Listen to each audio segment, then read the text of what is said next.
பிரபன்னபாரிஜாதாய தோத்ரவேத்ரைகபாணஜே ஞானமுத்ராய கிருஷ்ணாய கீதாமிருததுஹே நமஹ.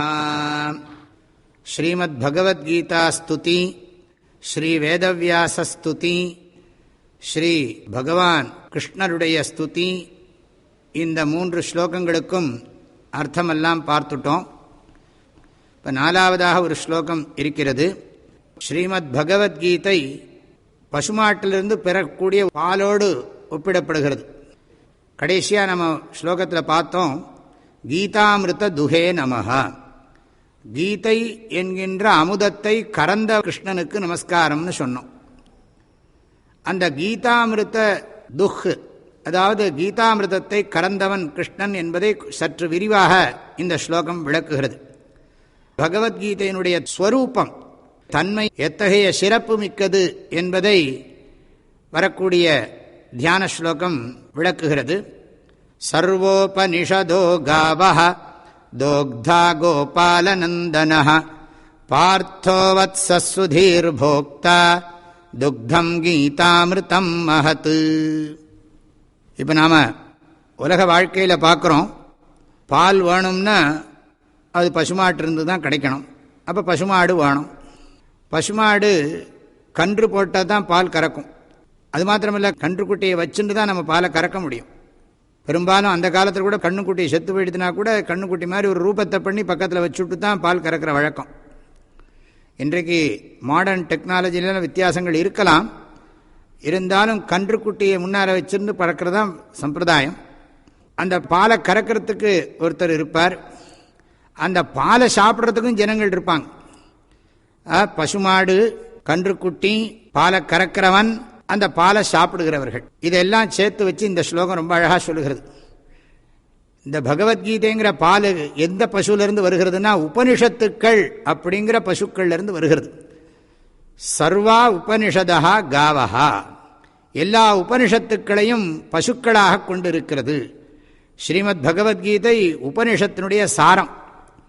அதை நம்ம கடைசியில் ஒரு அத்தியாயத்தினுடைய பூர்த்தி வாக்கியத்திலையும் நம்ம சொல்ல போகிறோம். இது ஸ்ரீமத் பகவத்கீதாசு உபனிஷத்சுன்னு சொல்ல போகிறோம். பசுக்களாக இருப்பது எல்லா உபனிஷத்துக்களும். இந்த பாலை கறக்கிறவன் யார் அப்படின்னு கேட்டால் பகவான் ஸ்ரீகிருஷ்ணன்.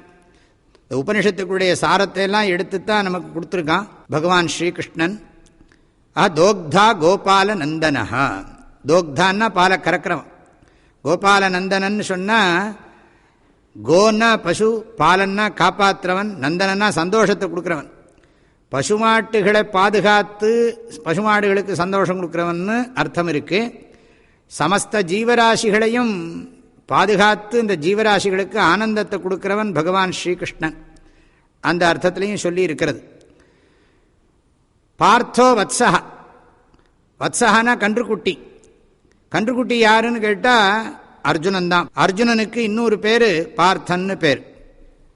அர்ஜுனனை நிமித்தமாக வச்சுத்தான் பகவான் ஸ்ரீகிருஷ்ணன் உபனிஷத்துக்களுடைய கருத்துக்களை எல்லாம் கீதா ரூபத்தில் கொடுத்திருக்கார். ஆதிசங்கரும் தன்னுடைய வியாக்கியானத்தில் சொல்லுகிறார், அர்ஜுனம் நிமித்தீகிருத்திய ஆக பகவான்னு சொல்லியிருக்கார். அர்ஜுனனை ஒரு நிமித்தமாக வைத்துக்கொண்டு உலகத்துக்கு இந்த கீதோபதேசத்தை அனுகிரகம் செய்திருக்கிறார். இந்த பால் என்னதுன்னு கேட்டால் கீதாமிருதம் மகத் துக்தம். இந்த கீதைங்கிற அமிர்தம், அமிர்தம்னா மோட்சத்தை கொடுக்கக்கூடியது, பிறப்பு இறப்பு சுழலிருந்து விடுவிக்கக்கூடிய ஞானத்தை கொடுக்கிறது. மகத் துக்தம், இது மோட்ச சாதனமாக இருக்கக்கூடிய பால்.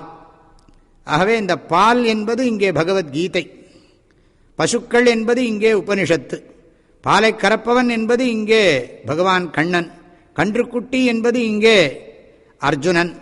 பருகுகிறவர்கள் யார் அப்படின்னு கேட்டால், நல்ல ஸ்ரத்தா பக்தி உள்ள, நல்ல புத்தி உள்ள, நன்றாக சிந்திக்கக்கூடிய சக்தி படைத்த மனிதர்கள் தான் இதை தினந்தோறும் சாப்பிட்டு கொண்டிருக்கிறார்கள்.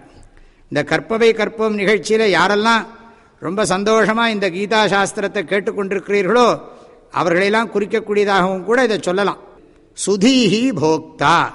போக்தான்னா இதை பருகுகிறவர்கள் யார் அப்படின்னு கேட்டால் சுதீஹி, நல்ல புத்தி உள்ளவர்கள், நல்ல வாழ்க்கையை வாழுகிறவர்கள், குருவினிடத்திலையும் சாஸ்திரத்தினிடத்திலையும் பகவானிடத்திலையும் பரிபூர்ண ஸ்ரத்தா பக்தியுடையவர்கள் என்று இதற்கு பொருள். ஆகவே இந்த அற்புதமான ஸ்லோகத்தை நாம் நன்றாக பாடம் செய்து மனதிலே பதிய வைத்துக் கொள்வோம். இதனுடைய அர்த்தத்தை உணர்ந்து பகவத்கீதையினுடைய சிறப்பை, பெருமையை உணர்ந்து கொள்வோம்.